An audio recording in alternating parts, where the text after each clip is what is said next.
तो फ्रेंड्स, ये जो बुक है बायोग्राफी ऑफ जे कृष्णमूर्ति, वो मेरी लटेंस ने लिखी है। वो एक ब्रिटिश ऑथर है और बहुत सारी बुक्स उन्होंने लिख चुकी थी। और जे कृष्णमूर्ति के वार्ताओं का संकलन उन्होंने एक बुक में किया था, उन्हीं के कहने पर, शायद फ्रीडम फ्रॉम द अननोन, वो बुक उन्होंने लिखी थी। और 1970 में ये बुक उन्होंने स्टार्ट की।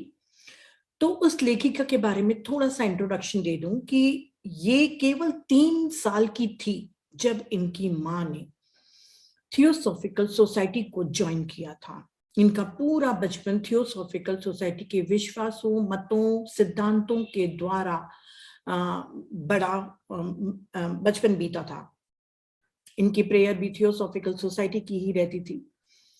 और थियोसॉफी को उस समय विश्वास था कि एक मसीहा आने वाला है। भगवान बुद्ध 2500 वर्ष बाद मैत्रेय के रूप में फिर से वापस आने वाले हैं। तो पूरे विश्व को इस घटना के लिए तैयार करना था, भाईचारा के एक प्लेटफॉर्म बनाकर। और ये जो मसीहा आने वाला था वो जन्म नहीं लेने वाला था, किसी और के शरीर में एक व्हीकल के रूप में यूज करके अपने सारे संदेश को देने वाला था। तो उस समय थियोसॉफिकल सोसाइटी एकमात्र संस्था थी जो पूरे विश्व में प्रचार प्रसार कर रही थी। और ये वर्ल्ड टीचर प्रोजेक्ट के नाम पर थियोसॉफिकल सोसाइटी ने बहुत ख्याति प्राप्त की। और इसी के ही अंतर्गत मैरी लटेंस की मदर ने भी अपनी थियोसॉफिकल सोसाइटी की सदस्यता बनना स्वीकार किया था। 1967 में इन्होंने जो बुक लिखी थी, unknown, freedom from the known book इन्होंने लिखी थी। उनके संकलन थे वार्ता के।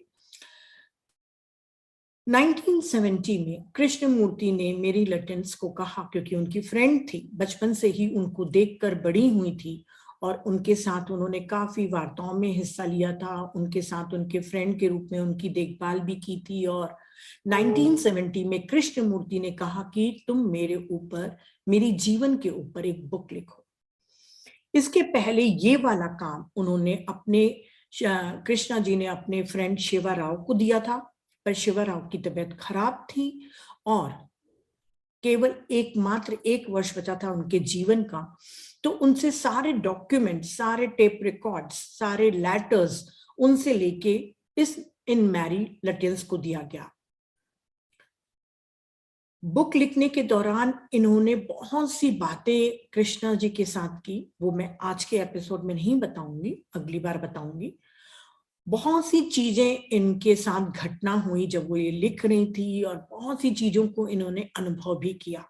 ये धीरे धीरे हम जानेंगे, और पूरी जब आप बुक पढ़ेंगे तभी आपको समझ में आएगा कि मैरी कितनी ब्लेस्ड थी। और इनके जीवनी लिखने के बाद ही वो सबसे ज्यादा उन्होंने ख्याति प्राप्त की थी। तो 1970 में इनको ये काम दिया गया।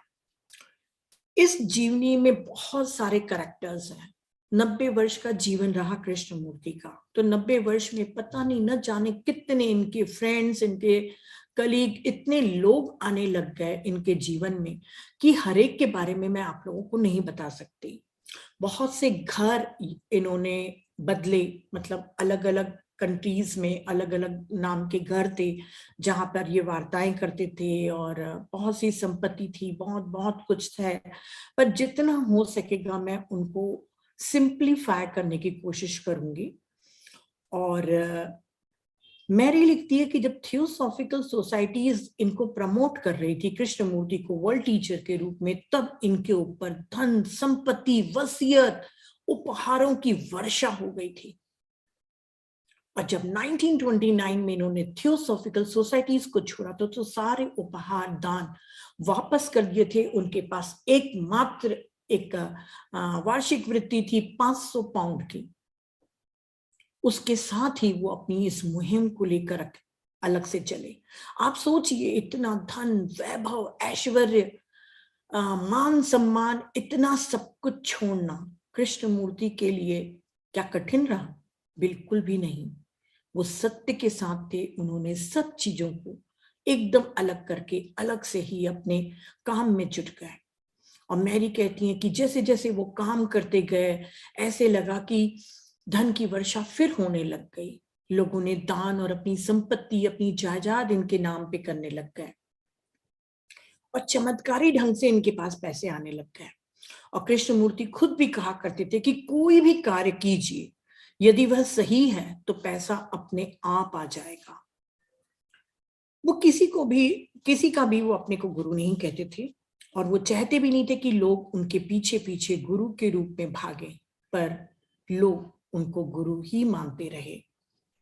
आश्चर्य की ये बात है कि इतने वर्षों के एक साथ रहने के बाद भी बहुत कम लोग ही इनकी टीचिंग्स को समझ पाए, क्योंकि इनकी टीचिंग साधारण नहीं है, बहुत असाधारण है। पर आप सोचिए कि जो मैत्रेय भगवान बुद्ध ने 2500 साल पहले अष्टांग मार्ग और पंचशील और 4 आर्य सत्य ये सब दिए थे, अगर 2500 साल के बाद बुद्ध आएंगे तो क्या वो वही लैंग्वेज बोलेंगे या कोई और लैंग्वेज बोलेंगे? तो ये जो इनकी वाणी है, इनके जो टीचिंग्स हैं, वो भगवान बुद्ध की आज की सभ्यता, आज के समाज को देखते हुए है। तो उनकी शिक्षा का एकमात्र उद्देश्य था कि मानव को उन समस्त पिंजरों से मुक्त करना है जो उनको आपस में बांटते हैं, जैसे जाति, मजहब, वर्ग, राष्ट्रीयता, परंपरा, सब कुछ। इस प्रकार मनुष्य के मानस यानी कि साइकी में एक गहन रूपांतरण करना था। इनके कृष्णमूर्ति ने अपने जीवन काल में 7 विद्यालयों की स्थापना की थी, क्योंकि उनको लगता था कि किसी एडल्ट को शिक्षा देके उसमें रूपांतरण करना ज्यादा मुश्किल है बनिस्बत एक छोटे से बच्चे के मन में ऐसा शिक्षा देना जो संस्कार से मुक्त हो, मतलब कंडीशनिंग नहीं हो समाज की, कंपैरिजन, ग्रेडिंग, जजमेंट, इन सब से बिल्कुल वो मुक्त हो। तो उन्होंने 7 विद्यालय खोले, स्कूल खोले, 5 इंडिया में, 1 इंग्लैंड में और 1 कैलिफोर्निया में। ये खुद को तो गुरु नहीं कहते थे, पर इनके दोस्त कहें, फॉलोवर कहें, उनकी अगर लिस्ट में बोलूं तो शायद आधा घंटा भी कम पड़ेगा। छोटे बच्चे से लेके भिक्षु, बड़े बड़े फिल्म स्टार्स, बहुत बड़े बड़े फिलोसोफर, फिजिक्स के जानकार, साइंटिस्ट, सभी लोग उनके फॉलोवर थे। हमारे कुछ एक जो नाम मैं बताऊंगी जिनका नाम अक्सर आता रहेगा, ऑल्डस हक्सले जो फिलोसोफर थे, इंदिरा गांधी, नेहरू, मूर्तिकार एंटोनी बॉल्डल, बोहम जो फिजिक्स थे, और दलाई लामा, ये सभी कोई इनसे मिले थे और इनकी शिक्षाओं को सराहे थे। तो ये मैरी लेटेंस की जो भूमिका थी इस बुक की, वो थोड़ा सा मैंने शॉर्ट में आपको करके बताया है। अब हम इनकी बायोग्राफी की तरफ आगे बढ़ते हैं।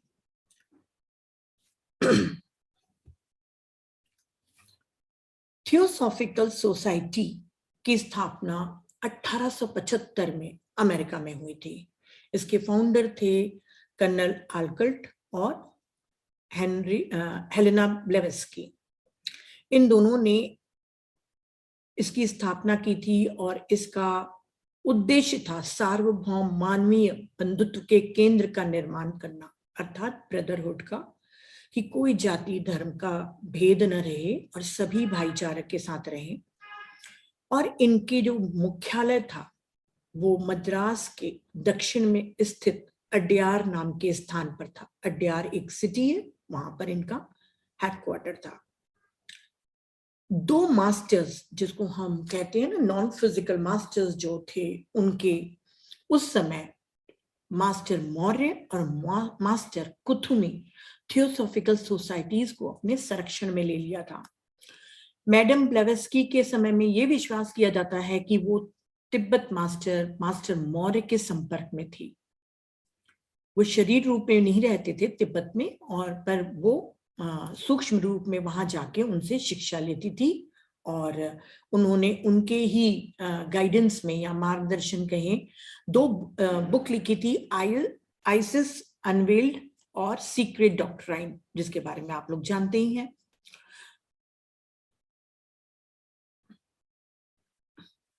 हेलेना ब्लेवेस्की और ओलकट की डेथ के बाद एनी बेसेंट को प्रेसिडेंट चुना गया। एनी बेसेंट और उनके जो सहयोगी थे चार्ल्स लेडबीटर, दोनों ही बहुत ही हाई इवॉल्व सोल्स थे। दोनों अतीन्द्रिय क्षमताओं के धनी थी। एक्स्ट्रा सेंसरी परसेप्शन उनके में बहुत, साइकी पावर्स बहुत ज्यादा डेवलप थी। श्रीमती बेसेंट जो थी, एनी बेसेंट, उनके मास्टर थे मास्टर मौर्य, जो हेलेना के भी थे। और लेडबीटर के मास्टर कौन थे? मास्टर कुथुमी। वो इनके प्रवक्ता बन गए और वो दोनों काफी रिसर्च करते थे और उनके गाइडेंस में बुक्स लिखते थे, शिक्षाओं का प्रचार प्रसार करते थे। इस तरीके से थियोसॉफिकल सोसाइटी उस समय बहुत जोरों पर थी। पूरे विश्व में लोग इनको ज्वाइन करते थे। जिड्डू कृष्णमूर्ति का जन्म चेन्नई और बेंगलोर के बीच एक पहाड़ी कस्बा है, मदनापल्ली, वहां पर 11 मई 1895 में हुआ था। उनके परिवार में उनको मिला के 10 बच्चे थे। उनमें से कृष्णमूर्ति 8वें नंबर पे थे। इनका जो परिवार था वो तेलुगु विशुद्ध शाकाहारी ब्राह्मण परिवार था और इनकी जो हालत थी परिवार की वो काफी अच्छी थी, क्योंकि इनके पिता नारायण ब्रिटिश सरकार में काम करते थे और थियोसॉफी के ये अनुयायी थे इनके पिता नारायण।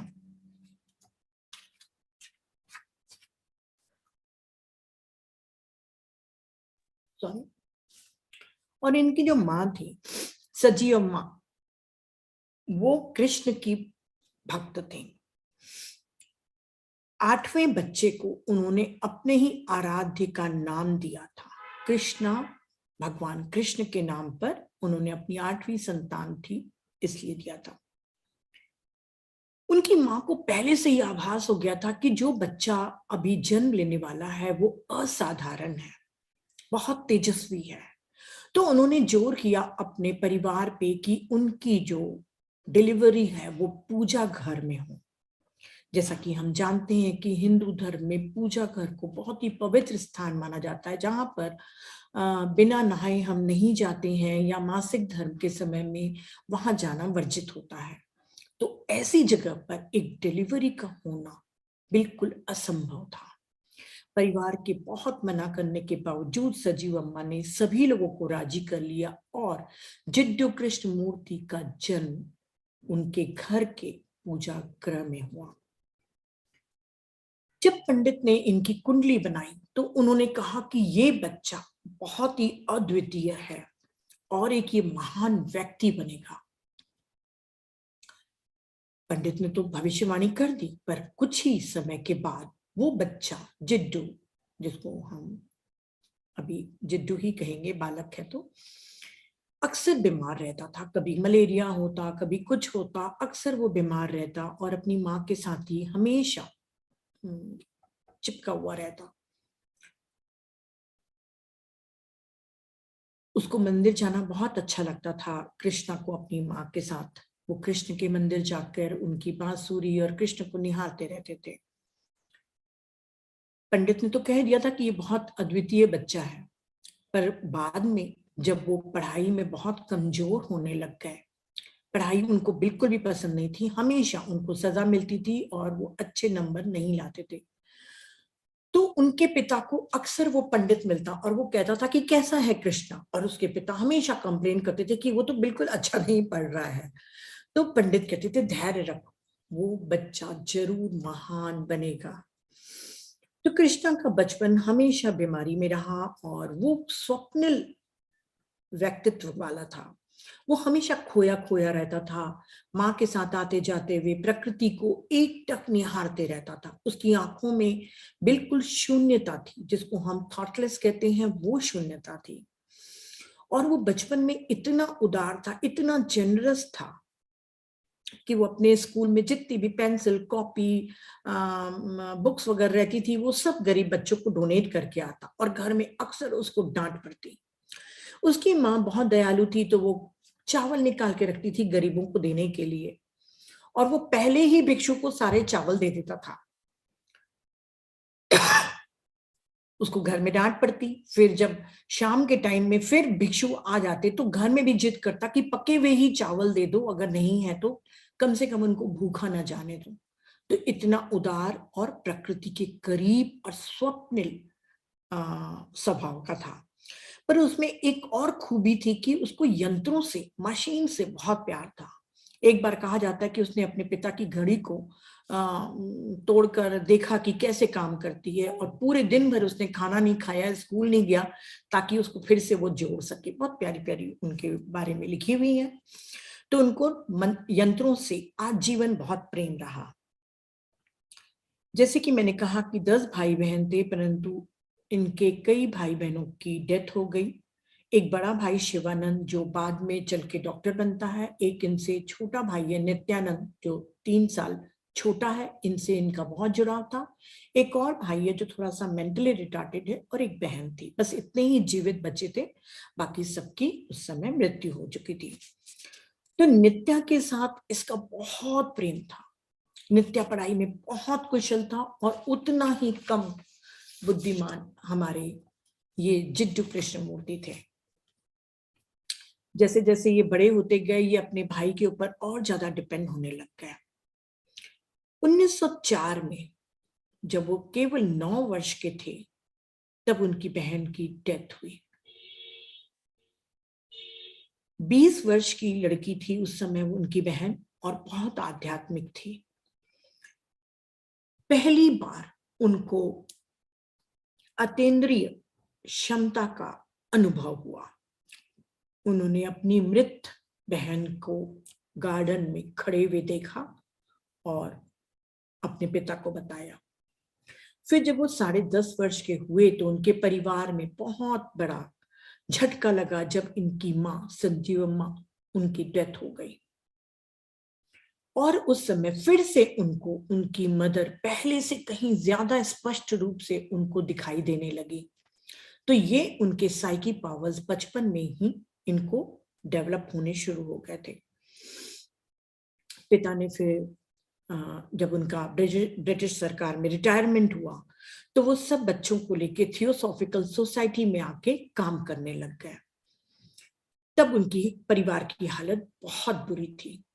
बच्चों का बोझ और गरीबी, और छोटे से एक कॉटेज में रहते थे। कॉटेज में ही बगल में एक मिस्टर वुड करके रहते थे, वो दोनों बच्चों को पढ़ाते थे। नित्या बहुत पढ़ने में जल्दी जल्दी करके अच्छा ला लेता था, और इसको बिल्कुल भी समझ में नहीं आता था। तो ये अड्यार में ही रह रहे थे, मतलब नारायण्या का परिवार, और जो मैं मिस्टर वुड बता रही हूँ वो अड्यार में रहने लग गए थे, अपने मदनापल्ली को छोड़ के इधर आ गए थे। अब यहाँ पर लीडबेटर का आना हुआ। लीडबेटर उस समय थियोसॉफिकल सोसाइटी में किसी सेक्सुअल कंट्रोवर्सी के कारण थियोसॉफिकल सोसाइटी के पद से इस्तीफा दे दिया था उन्होंने, और वो एनी बेसेंट के साथ अलग से काम करते थे। तो एनी बेसेंट ने उनको अड्यार बुलाया था कि वहां पर आकर सारे प्रकाशन वगैरह सबका जिम्मेदारी का आप देखिए काम। तो वैसे भी वो खाली थे, तो लेडबीटर यहाँ पर आके रहने लग गए अड्यार में। एक दिन मिस्टर वुड और 2-3 फ्रेंड्स लोग के साथ वो समुद्र तट पर घूमने जाते हैं। शाम का समय था। ये दोनों बालक नित्यानंद और जिड्डू कृष्णमूर्ति समुद्र के तट पर नहा रहे थे और खेल रहे थे। और जब लेड बीटर की नजर कृष्णा पर पड़ी तो बिल्कुल जम सी गई। जैसा कि उन्होंने लिखा है कि उसके जैसा अद्भुत आभा मंडल उन्होंने, मतलब ऑरा, उन्होंने पहले कभी नहीं देखा था।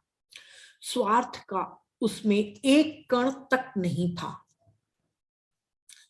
जैसे मैंने आप लोग को बताया कि लेड बीटर और एनी बेसेंट को बहुत साइकी पावर्स थे, वो क्लेयरवॉइंट थे और काफी रिसर्च करते थे एस्ट्रल वर्ल्ड्स और दूसरे चीजों में। तो यहाँ पे मैं आपको बता दूं कि लेड पीटर को ये मैसेज आया था और एनी बेसेंट को कि मैत्रेय का आगमन का टाइम आ रहा है, कोई एक शरीर की जरूरत है। तो लेड पीटर ने एक लड़के को लंदन में तैयार किया था, उनका नाम मैं भूल रही हूँ, और उसको अडयार भी बुलाने के लिए खबर कर दी थी कि वहां पे आके वो प्रशिक्षण ले। पर तब तक के, जब तक के वो लड़का यहाँ आता, तब तक के लेड बीटर की नजर कृष्णा पे पड़ गई थी और लेड बीटर ने समझा कि यही वो बिल्कुल सही बच्चा है जो व्हीकल बनने के लिए तैयार है। और लेड बीटर ने भविष्यवाणी करी कि एक दिन ये बालक महान आध्यात्मिक शिक्षक होगा। अब मिस्टर वुड खड़े थे। अब उनको आश्चर्य लगा कि इस बच्चे को देखकर ऐसा क्या दिखा लेड बीटर को, क्योंकि वो क्लेयरवॉइंट थे, वो जान रहे थे। पर मिस्टर वुड जानते थे कि वो पढ़ाई में बिल्कुल भी अच्छा नहीं था, वो खोया खोया सा रहता, वो क्या कैसे इस दुनिया का इतना बड़ा स्पिरिचुअल मास्टर बनेगा। उनको बहुत आश्चर्य हुआ। फिर उनके पिता को लेड बीटर ने कहा कि किसी भी दिन छुट्टी का दिन हो तो दोनों बच्चों को लेकर वो थियोसॉफिकल सोसाइटी आए। लेकर गए उनके पिता। लेड बीटर ने कृष्णा को अपने पास बिठाया, उनके सिर पर हाथ रखा और फिर वह उसके पास्ट लाइफ के बारे में बताने लग गया। इसके बाद हर शनिवार और इतवार को ये क्रम चलने लग गया। मतलब दोनों बच्चे लेड बीटर के पास जाते, लेड बीटर कृष्णा के पास्ट लाइफ के बारे में बताना शुरू कर देते थे और इन सबको नारायण उनके पिता नोट करते थे कि पिछले जन्म में ये था, उसके पिछले जन्म में ये था, इस जन्म में वो ये था। उनकी बुक भी है लाइव्स ऑफ एल्सियोने करके, लाइव्स ऑफ अल्सियोन। बाद में उनके पिता के बदले में मिस्टर वुड ये काम शॉर्ट हैंड में लिखकर पूरा करते थे। सभी जन्मों में जितने भी उनके पास लाइफ थे कृष्णा के, उनके जन्मों में उनको अल्सियोन का नाम दिया गया। इसकी स्पेलिंग कई अल्कियोनी बोलते हैं, कई लोग अल्सियोन बोलते हैं। मैं इसकी स्पेलिंग बता दे रही हूँ, ALCYONE, अल्सियोन या अल्क्योनी। बाद में थियोसॉफिकल सोसाइटी ने द लाइव्स ऑफ एल्सियोन प्रकाशित किया, इनकी पूरी पास्ट लाइफ। बचपन में कृष्णा जब लेड बीटर उनको लिए थे तो बहुत ही पतला दुबला, उनके टेढ़े दांत थे, एकदम घुटा बाल, बिल्कुल भी सुंदर नहीं थे और बिल्कुल भी साफ सफाई नहीं रखते थे। इवन उनके बाल वगैरह में बहुत ही गंदे तरीके से उनका वर्णन किया गया है कि बहुत ही सफाई उनसे दूर दूर तक की थी, क्योंकि मदर भी नहीं थी और गरीबी भी थी।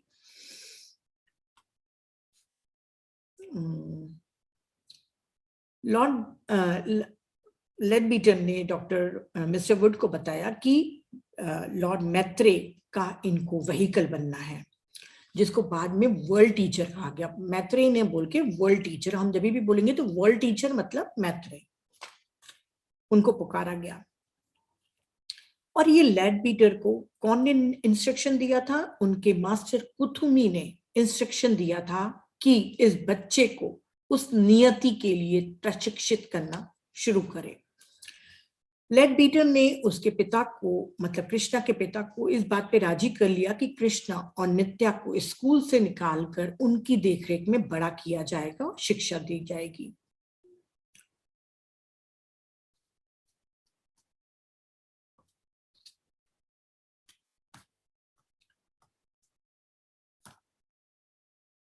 इनके पिता तुरंत मान गए और लेड बीटर को अपने दोनों बच्चों को, नित्या और उसको दे दिया।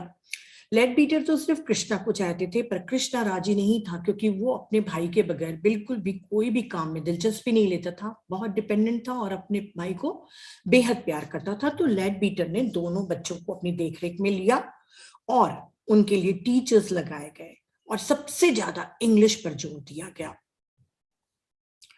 उनकी साफ सफाई का बंदोबस्त बिल्कुल लेड बीटर खड़े होकर करते थे, क्योंकि उस देह को जिसमें लॉर्ड मैत्रेय आने वाले हैं।